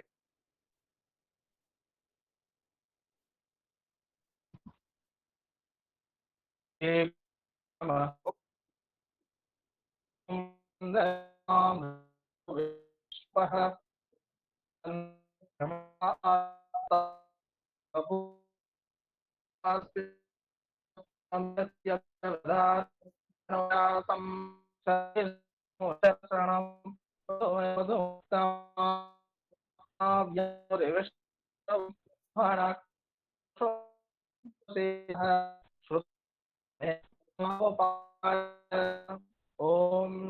Krishna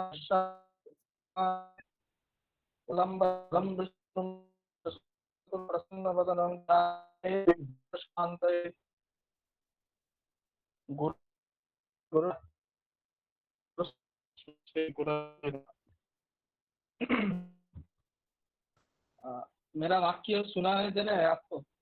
hello? Yeah. Okay. Go ahead. Yes. শুনতে পাচ্ছি। अस्यां विद्वत् संगोष्ठ्यां समुपस्थिताः परमपूज्याः दिव्यचेतनानंद महाराज पादाः अन्ये च स्वामीपादाः तेभ्यः सर्वेभ्यः सश्रद्धं प्रणामादिकं विनिवेद्यते। ततश्च अस्याम् आन्तर्जालिक जातीय चर्चासत्रे समुपस्थितेभ्यः सर्वेभ्यः वक्तृभ्यः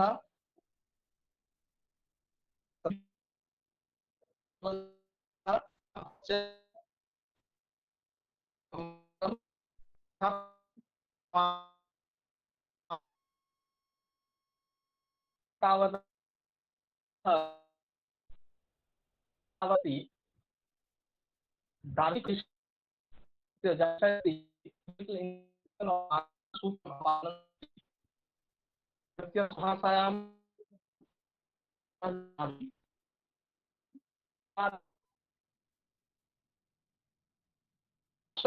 दार्शनिकदृष्ट्या आनन्दसूत्रस्य व्याख्यानम् इति। सर्वप्रथमम् अस्माकं समेषामेव मनस्सु अयं प्रश्नः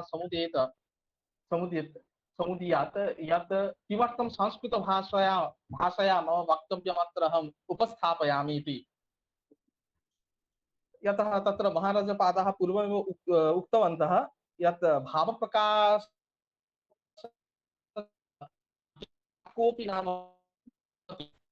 भाषा जाकापि भवतु, आङ्ग्ल बङ्ग भवतु, हिन्दी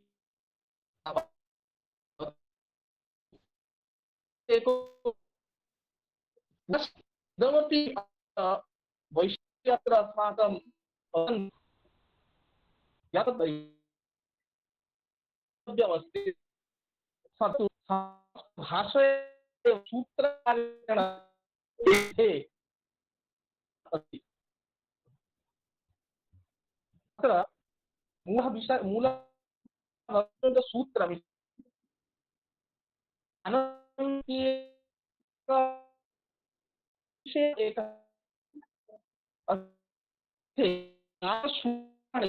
बद्धानि तत्र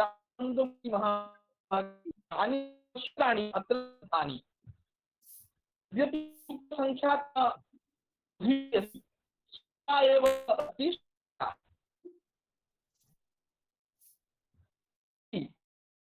सर्वेषां व्याख्यातुं सर्वे समये न शक्यते। अतः आनन्दसूत्राणि यानि सन्ति सूत्राणि मया कानिचन एव सूत्राणि मया चितानि। तेषामेव सूत्राणाम् अत्र दार्शनिकदिशा, अत्र दार्शनिकदिशा नाम भारतीयदर्शनदिशा, अत्र तेषां व्याख्यानम् उपस्थापयामि। अत्र आद्यसूत्रं मया चितं यतः मम शब्दः सम्यक् न श्रूयते इति केनचित् लिखितम्, अतः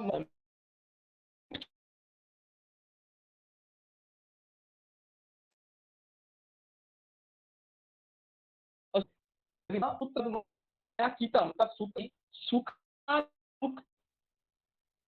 परमा वृत्तिः इति। जैवी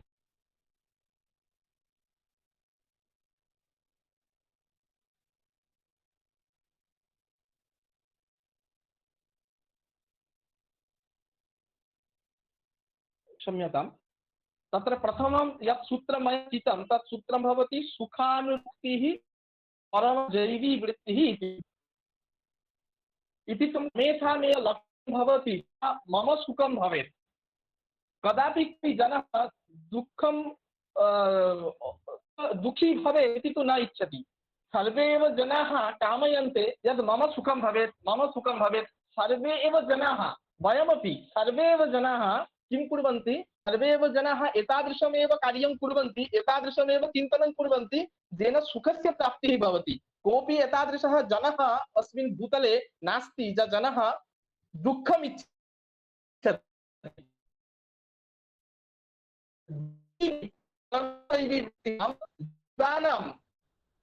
इयं तु स्वाभाविकी वृत्तिः। किं का प्रवृत्तिः अस्ति? सुखकामना, सुखानुरागः, सुखं प्रति सर्वेषामेव जीवानां स्वाभाविकः। सर्वे जीवाः सुखमेव वाञ्छन्ति। अत्र सूत्रमुक्तं सुखानुवृत्तिः तेषाम् एव जीवाः प्रति सुखप्राप्तौ एव, न तु दुःखप्राप्तौ। तथा अस्माकं दर्शने मुख्य आस्तिक दर्शनानि यानि सन्ति तेषु अन्यतमं भवति साङ्ख्यदर्शनं। तत्र साङ्ख्यदर्शनस्य तत्र भाष्यादिकमस्ति, टीकादिकं। तत्र साङ्ख्यदर्शनस्य आरम्भः दुःखस्य आशाय। अतः तत्र उक्तं दुःखत्रयाता जिज्ञासा तदपघात सांख्यदर्शनस्य तत्र दुःखस्य नाम न केवलं सांख्यदर्शनस्य यदि अस्माभिः संलक्ष्यते भारतीयदर्शनानां सर्वेषां दुःखनाशाय मूललक्ष्यं भवति दुःखस्य नाशः। अतः अस्माकं शास्त्रेषु एवं विचारितमपि अस्ति शास्त्रस्य शास्त्रत्वं कथमस्ति। शास्त्रस्य शास्त्रत्वं तत्रैव यत् शास्त्रं दुःखनाशकं भवति। यद् न दुःखनाशकं तत्तु न शास्त्रमेव। तथापि कीदृशं दुःखनाशकं तद् भवेत् तदपि विचारितमस्ति। तर्हि अस्माभिः अत्र इदं यत् सूत्रम् आनन्दमूर्ति महाभागैः विरचितं सुखानुरुक्तिः परमा जैविवृत्तिः सूत्रस्य अस्य द्विविधं तात्पर्यमस्ति। प्रथमतः सूत्रस्य अस्य तात्पर्यं भवति स्वाभाविकी इयं प्रवृत्तिः जीवानां यत् सुखस्य अनुसन्धानम् इति। तत्र द्वितीयं तात्पर्यं भवति अस्य सूत्रस्य अनेन सूत्रेण एतदपि बोधयितुम् इच्छति आनन्दमूर्ति महाभागः यत् इदं यत् शास्त्रं मया विरच्यते इदं यत् सूत्रात्मकं शास्त्रं मया विरच्यते तत्र सूत्रात्मकशास्त्रस्य किं प्रयोजनं। सूत्रात्मकशास्त्रस्य इदमेव प्रयोजनं वर्तते जीवानां यथा दुःखनाशनं भवेत्।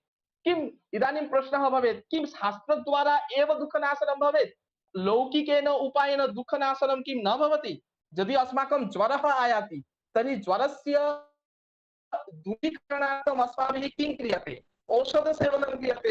एवं यदि अस्माकं हस्ते विस्फोटकं बङ्गभाषायाम् उच्यते फणा इति विस्फोटकं भवति तस्य निवारणार्थम् अस्माभिः किं क्रियते औषधसेवनमेव क्रियते। तर्हि तु दुःखस्य नाशाय अस्माभिः लौकिकः उपायः एव गृह्यते। तर्हि किमर्थं शास्त्रस्य पाठनं शास्त्रस्य चर्चा अस्माभिः करणीया वर्तते इति जिज्ञासा तु स्वाभाविकी एव भवेत्। तत्र इदं बोद्धव्यं तत्र इदं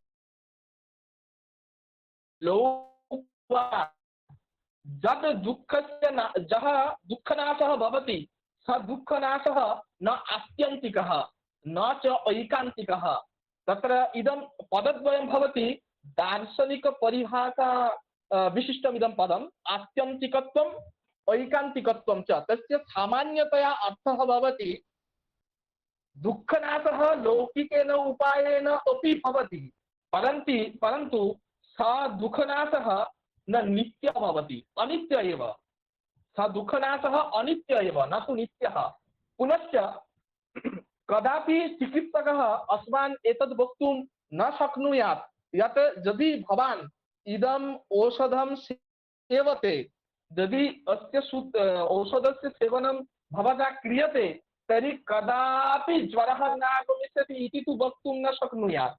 परन्तु अस्माकं इदम् आनन्दं सूत्रस्य यः सारः आनन्दसूत्रस्य यः उपायः अस्ति आनन्द